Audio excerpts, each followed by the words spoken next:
Hey kiddos, welcome back for story time. Dr. Proctor's Fart Powder by Joe Nesbo. We are on chapter 5. Nilly has an idea. That afternoon, Nilly knocked hard on the cellar door at the blue house. 3 firm knocks. That was the signal they'd agreed on. Dr. Proctor flung open the door, and when he saw Nilly, he exclaimed, "Wonderful!" Then he raised one bushy eyebrow and lowered another bushy eyebrow, pointed and asked, "Who is that?" "Lisa," Nilly said. "I can see that," the professor said. "She lives across the street there, if I'm not mistaken. What I mean is, what's she doing here? Didn't we agree that this project was top secret?" "Obviously it's not that secret," Lisa said. "Nilly told the whole class about it today." "What?" the professor exclaimed, frightened. "Nilly, is that true?" Nilly said, "A little, maybe." You told... The professor sputtered, waving his arms around in the air, while Nilly stuck out his lower lip and made his eyes look big, as if he were on the verge of tears. This facial expression, which Nilly had practiced especially for situations like this, made him look like a tiny, little, very depressed camel. Because everyone knows that it's absolutely impossible to be mad at a very depressed camel. The professor groaned, giving up, and lowered his arms again. Well, maybe it's not so terrible. And you are my assistant after all, so I suppose it's all right." "Thanks," Nilly said quietly. Sure, the professor said, waving his hands at Nilly. "You can stop trying to look like a camel now. Come in and close the door behind you." They did as he said, while Dr. Proctor hurried over to the test tubes and glass containers that were bubbling and smoking with something that smelled like cooked pears. Lisa stopped just inside the door and looked around. There was a potted plant with white petals on the windowsill, and on the wall next to it hung a picture of a motorcycle with a sidecar in front of what she assumed must be the Eiffel Tower in Paris. A smiling young man who looked like the professor was sitting on the motorcycle seat, and there was a sweet, smiling girl with dark hair in the sidecar. There's the photo. "What are you doing?"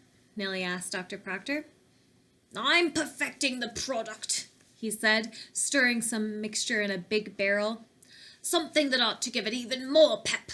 A concoction of the more explosive type, you might say." The professor dipped a finger in and then brought it to his mouth. A little more wormwood." "Can I taste?" Lisa asked, peering over the edge of the barrel. "Sorry," the professor said. "Sorry," said Nilly. "Why not?" Lisa asked. "Are you a certified fart powder tester, perhaps?" Nilly asked. Lisa thought for a second and said, "Not as far as I know." "Then I recommend that you leave the testing to me for the time being," Nilly said, pulling on his suspenders. Then he took out a spoon and stuck it down into the barrel. "Careful," the professor said. "Start with a quarter spoonful." "Sure," Nilly said, putting a quarter spoonful of powder in his mouth. "Then we'll start the countdown," Dr. Proctor said, and looked at the clock. 7, 6, 5, 4, 3... Hey, don't stand right behind him, Lisa!" Right then, there was a bang, and Lisa felt a blast of air hitting her before she lost her balance and sat down hard on her butt on the cold cellar floor. "Oh," Nilly asked. "Lisa, are you okay?" "That looks like a pretty explosive fart." "Yeah," she said, a little dazed as the professor helped her back onto her feet. "Well, I'd call that some pep." Nilly laughed out loud. "Well done, Doctor." Thank you, the professor said. "I think I'll conduct a little test myself." The professor took half a teaspoon and counted down. At 0, there was another bang, but this time, Lisa was careful to stand by the door. "Wow!" the professor said, picking up the plant which didn't have petals on it anymore. "I think we'll have to do the next test outside." They poured the powder into a cookie tin and brought it outside. "Give me the teaspoon," Nilly said. "Careful with the dose," Dr. Proctor started to say, but Nilly had already gobbled up a full teaspoon. "I feel a tingling in my stomach," said Nilly, who was so excited that he was whining and jumping up and down. 7, 6, 5, the professor counted. When the bang came, all the songbirds in the professor's pear tree took off and flew away in alarm. And this time it wasn't Lisa, but Nilly who got knocked over and disappeared in the tall grass. "Where are you?" Dr. Proctor yelled, searching in the grass. "How did it go?" They heard a gurgling noise, and then Nilly popped up, totally red in the face from laughing. "More!" he yelled. "More!" "Look, Professor!" Lisa pointed. "It ripped the seat of Nilly's pants." And indeed it had. Nilly's pants were practically torn apart. The professor looked at the results with concern and decided that they should stop the testing for today. He asked them to search for his lawn furniture, which was in the grass somewhere, and then went inside. When he came back out, he brought bread, butter, liverwurst, and juice. Lisa had found the lawn furniture, and while they sat in the crooked, white-painted chairs and ate, they contemplated what the invention could be used for. The professor had the idea of trying to sell the powder to farmers. They could eat a half teaspoon of fart powder. "They could eat a half teaspoon of fart powder," he explained, "and hold the sack of seed grain in front of the launch site. Then the air pressure would spread the seeds over the whole field. It'll save a ton of time. What do you guys think?" "Excellent," Nilly said. "To be completely honest," Lisa said, "I don't think people are really going to want to eat food that comes from seeds that have been farted on." The professor said, scratching his mop of white hair. "You're probably right about that." "What about making the world's fastest bicycle pump?" Nilly yelled. "All you have to do is take a hose, fasten one into your butt and the other to the valve of the bike tire, and then, kaboom! The tire is filled in a fraction of a second."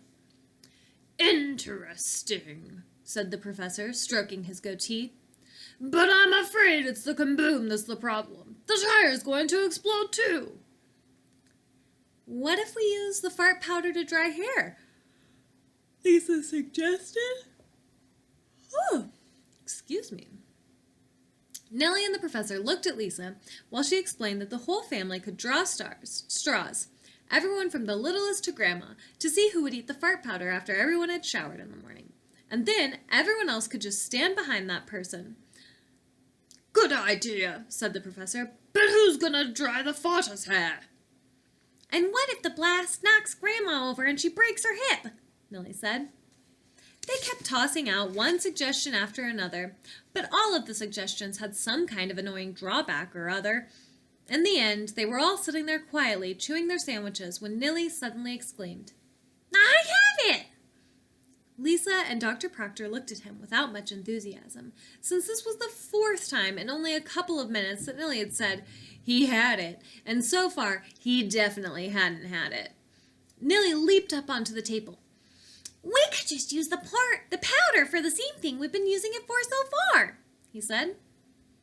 "But we're not using it for anything," the professor said. "We're just making meaningless bangs," Lisa said. "Exactly," Nilly said. "And who likes meaningless bangs better than anything?" "Well," the professor said, "kids, I guess, and adults who are a little childish." "Exactly. And when do they want things that bang?" "New Year's Eve?" "Yes," Nilly shouted, excited. And Norwegian Independence Day!" Lisa blurted out, jumping up onto the table next to Nilly. "That's only a few days away. Don't you see, Professor? We don't need to come up with anything at all. We can just sell the powder the way it is." The professor's eyes widened, and he stretched his thin, wrinkled neck so it looked like some kind of shorebird. Interesting, he mumbled. Very interesting. Independence Day. Children. Things that go boom. It's... With a bounce, he leaped up onto the table too. Eureka! And, as if on cue, the three of them started dancing a victory dance around the table. That's chapter 5. Pretty fun? Pretty silly? Maybe make a prediction. Do you think that the fart powder is going to be good for Norwegian Independence Day? Or do you think they might run into some problems? Maybe some trouble? We will catch up tomorrow and keep reading this fun, silly book. I hope you guys are doing well. I hope you're staying safe and being nice to yourself and the people that you're with. Miss ya. Bye.